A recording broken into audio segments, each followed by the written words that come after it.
Hello बेटा, this is your fourth chapter understanding loss unpopular and controversial loss. ये यहाँ पर हेडिंग दिया गया है, इसको हम पढ़ रहे थे। तो यहाँ पर है बेटे कि लॉस कुछ जो होते हैं जो पार्लियामेंट में पास हो जाते हैं, जो लीगल होते हैं, वैलिड होते हैं, लेकिन वो लॉस बनाए किसके लिए गए हैं? सिटीजन्स के लिए। लेकिन कई बार सिटीजन्स को क्या होते हैं, कुछ लॉस पसंद नहीं आते, तो उस सिचुएशन में वो लॉस कैसे हो जाते हैं? अनपॉपुलर एंड कंट्रोवर्शियल लॉ, यानी कि एक तरह से अलोकप्रिय और विवादास्पद, जिनके ऊपर विवाद होता है। ठीक है, लोग बिल्कुल जिनसे सेटिस्फाइड नहीं होते। तो यहाँ पर हम इन्हीं के बारे में पढ़ रहे हैं। तो यहाँ पर लिखा गया है, let's now look at the situation where the parliament passes law then turn out to be very unpopular. यहाँ पर बात की गई है भाई एक ऐसी सिचुएशन को अभी हम देखते हैं कि भाई जो पार्लियामेंट के अंदर क्या हो जाता है, कुछ ऐसे लॉज पास हो जाते हैं जो कि अनपॉपुलर हो जाते हैं। Sometimes a law can be constitutionally valid and hence legal. अब कई बार कॉन्स्टिट्यूशन के अकॉर्डिंग तो वो क्या होते हैं? वैलिड होते हैं, लीगल होते हैं, but it can continue to be unpopular and unacceptable to people because they feel that the intention behind it unfair and harmful. तो वो सोचते हैं कि इसके पीछे जो गवर्नमेंट की इंटेंशन है इन लॉज को बनाने के पीछे, वो क्या है? अनफेयर है और हार्मफुल है। यानी कि सिटीजन ये सोचते हैं कि ये इसीलिए अनपॉपुलर बनाते हैं कुछ लॉज को, क्योंकि वो उनको लगता है कि सिटीजन्स के लिए अच्छे है ही नहीं। ठीक है, ये हमारे लिए हार्मफुल है। ठीक है, तो यहाँ आगे आप एक एग्जाम्पल भी पढ़ेंगे इस तरह का। Hence people might criticise this law. तो जो पीपल जो क्या करते हैं? क्रिटिसाइज़ करते हैं। किस तरह से क्रिटिसाइज़ करेंगे बेटे? वो hold public meeting, right about in a newspaper, report on TV news channel etcetera. यानी कि वो उनको जो क्रिटिसाइज़ करने की जो मेथड हैं, अलग अलग मेथड वो अडॉप्ट करते हैं ताकि वो इन लॉज को क्रिटिसाइज़ कर सकें। कौन से? यहाँ पर 2-3 बातें बताई गई हैं। जैसे वो होल्ड करते हैं पब्लिक मीटिंग्स को, न्यूज़पेपर में लिखते हैं उन गलत लॉ उन लॉज के बारे में जिनसे वो क्या है, वो सेटिस्फाइड नहीं है, जिनको वो अनपॉपुलर बनाते हैं। और भाई क्या करते हैं बेटे? और वो करते हैं जो टीवी न्यूज़ चैनल्स होता है उनका सहारा लेते हैं, मीडिया का सहारा लेते हैं, टीवी पे बोलते हैं कि भाई ये जो स्कीम आई है, ये जो लॉ पास हुआ है, ये बिल्कुल भी सही नहीं है, लोग बिल्कुल सेटिस्फाइड नहीं हैं। और लोग अपनी अपनी ओपिनियन देते हैं, अपने आइडियाज़ देते हैं ताकि मतलब जो गवर्नमेंट है वो अवेयर हो उसके। इन ए डेमोक्रेसी लाइक आवर्स, बेटे आपको पता है हम डेमोक्रेटिक कंट्री में रह रहे हैं। हमारी तरह और भी बहुत सारी कंट्री हैं जो क्या है, डेमोक्रेसी है, उन सभी की बात कर रहे हैं। सिटीजन्स कैन एक्सप्रेस, तो वहाँ पर जो सिटीजन्स होते हैं वो एक्सप्रेस कर सकते हैं देयर अनविलिंगनेस, यानी कि जो अनविलिंग है वो खुश नहीं है जिस चीज़ से, to accept repressive laws framed by the parliament. यानी कि ऐसे रिप्रेसिव होते बेटे दमनकारी, जो कि लोगों के लिए ठीक नहीं होते, जो उनको बिल्कुल गलत लगते हैं। ठीक है, तो वो क्या करते हैं? अपनी फीलिंग्स को एक्सप्रेस करते हैं। जो उनकी अनविलिंगनेस जो होती है उसको भी एक्सप्रेस करते हैं कि भाई ये चीज़ें ठीक नहीं हैं हमारे लिए। When a large number of people begin to feel that wrong law जो होते हैं has been passed, then there is a pressure on the parliament to change it। जब बहुत सारे जो लोग हैं तब वो मानने लग जाते हैं कि एक जो लॉ जो पास किया है पार्लियामेंट ने ये गलत है, तो वो क्या करते हैं बेटे? प्रेशर बनाते हैं किसके ऊपर? पार्लियामेंट के ऊपर, कि भाई दोबारा से इस लॉज के बारे में सोचा जाए और दोबारा से इसमें कुछ चेंजेस किए जाएँ। ठीक है, तो यहाँ पर आगे आपका एक एग्ज़ाम्पल दिया है। एग्जाम्पल किसका दिया है बेटे? अनपॉपुलर और कंट्रोवर्शियल लॉ का दिया है। अब यहाँ पर लिख दिया कि वेरियस जो म्यूनिसिपल लॉज हैं, कई बार जो म्यूनिसिपल है, जो नगर पालिका होती हैं बेटा, वो क्या करती हैं? लॉज बनाती हैं। ठीक है, और अब यहाँ पर उन्हीं एक लॉज की बात हो रही है। On the use of space, कौन से लॉज बनाती है भाई? वो जो स्पेस होता है, ठीक है, जो म्यूनिसिपल पार्टी का होता है, विद इन म्यूनिसिपल लिमिट, वो किसके अंडर आता है? म्यूनिसिपल के लिमिट के अंदर आता है।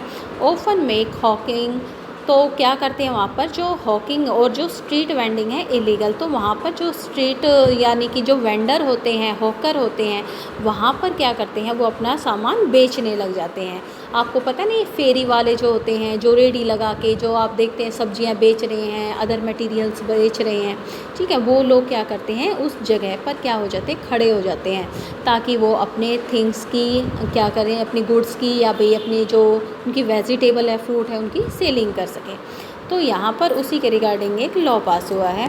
तो अब ये सारा का सारा जो एरिया है, ये जगह तो क्या किसकी है, म्यूनिसिपल की है, तो बिल्कुल वो लॉ बना सकती है। तो यहाँ पर है no one will dispute the necessity for some rules to keep the public space open so that people can walk on the pavement easily. तो वो चाहते हैं कि भाई ऐसे रूल बनाए जाएं कि भाई जो लोग हैं उनको आने जाने में कोई परेशानी ना हो, उनको प्रॉपर स्पेस मिल जाए आने जाने के। तो however one also can not deny, लेकिन हम इस बात से भी तो डिनाई नहीं कर सकते, जो हॉकर होते हैं, वेंडर होते हैं, वो प्रोवाइड करवाते हैं एसेंशियल जो भाई ज़रूरत की चीज़ें होते हैं, सर्विस कैसे, चीपली, सस्ते रेट पर। एंड इसके बाद जो हम बात करें कि भाई वो एफिशिएंटली जो चीज़ें होती हैं, ठीक है, to the millions living in a large city, यानी कि बहुत सारे लोगों को वो क्या करते हैं, बिल्कुल सस्ती रेट पर जो उनकी डेली रूटीन की जो चीज़ें हैं वो प्रोवाइड करवाते हैं।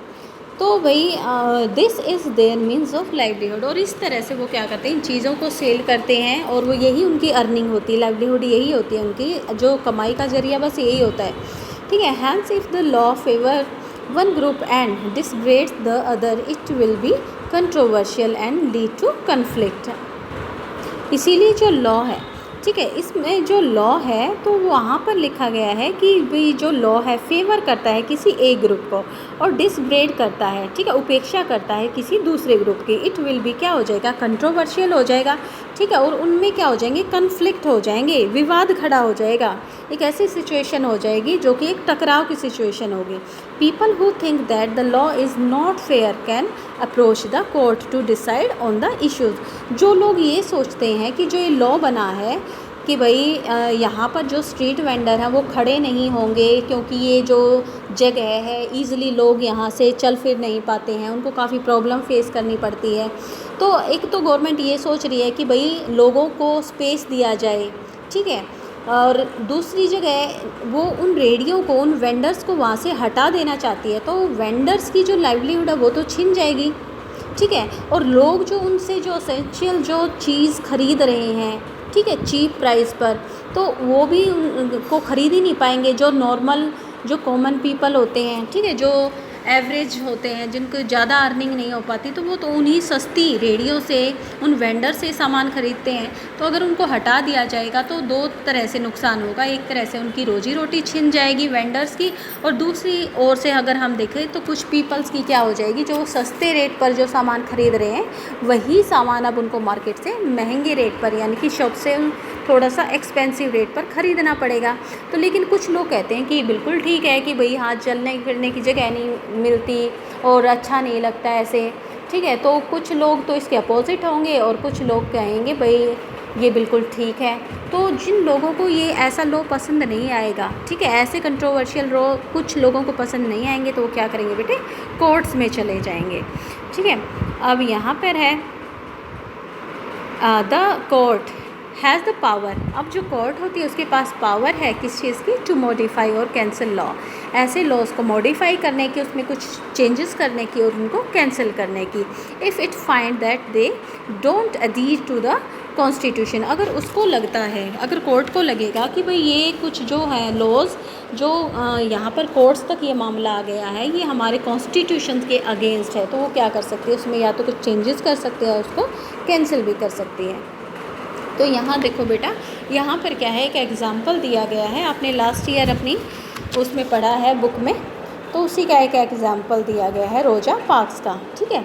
तो यहाँ पर बात कही गई है कि as you read in the earlier section on the rule of law, Indian nationalist protest and criticize arbitrary and repressive laws began enforced by the British।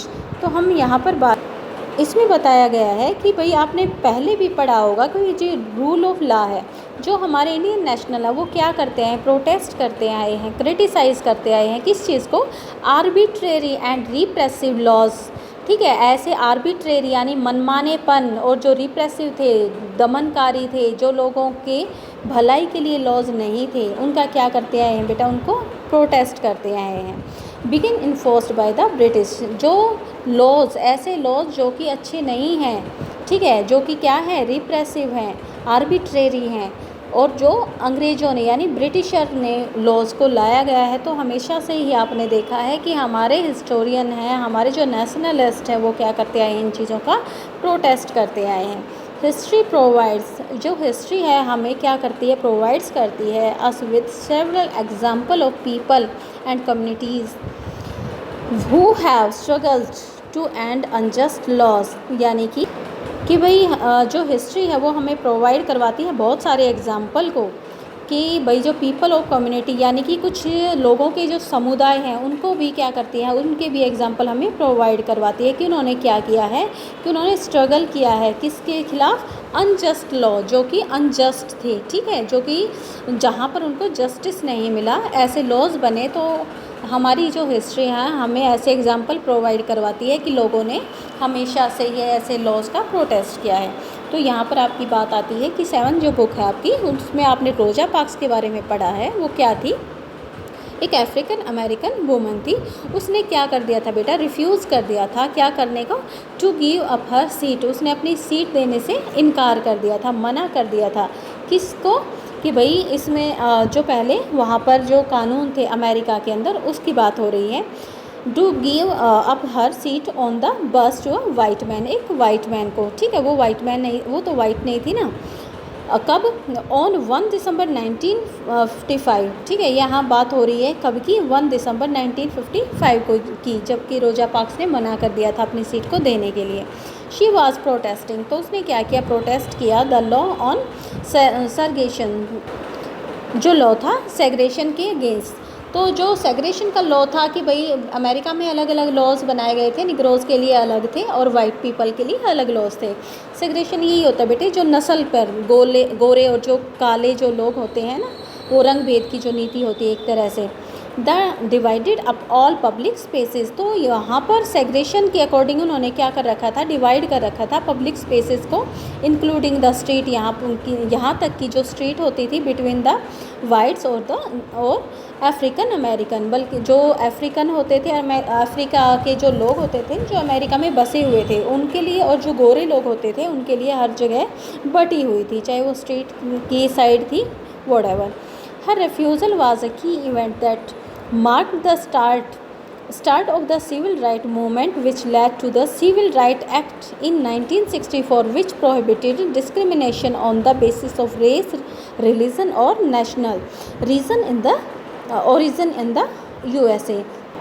जब रोजा पार्क्स ने ऐसा किया, जब उसने मना कर दिया कि भाई जो सेग्रेशन जो लॉज बना हुआ था कि लोगों के लिए, वाइट पीपल्स के लिए अलग स्टेट थी, भाई निग्रोज़ के लिए अलग थी, तो यहाँ पर फिर प्रोटेस्ट करने के बाद फिर जो लोग थे वो भी काफ़ी अवेयर हो गए थे। फिर भाई उसके बाद यहाँ पर जब उसने रिफ्यूज़ किया अपनी सीट देने से, तो ये एक तरह से क्या हो गया, की इवेंट बन गया, ठीक है, और वहाँ पर क्या शुरू हो गया, सिविल राइट मूवमेंट शुरू हो गया। और उसके बाद सिविल राइट एक्ट बना, कब बना बेटा, 1964 के अंदर। अब इसमें क्या कहा गया, इसमें प्रोहिबिशन किया गया, मनाही की गई किस चीज़ की, डिस्क्रिमिनेशन की, यानी कि अब कोई भेदभाव नहीं किया जाएगा, किसके बेसिस पर, कि भाई रेस के, रिलीजन के, भाई उनकी कोई भी क्या है, नस्ल है, धर्म है या नेशनलिस्टी यानी कि जो राष्ट्रीयता है, उसके बेस पर अब किसी भी इंसान के साथ क्या हो जाएगा, भेद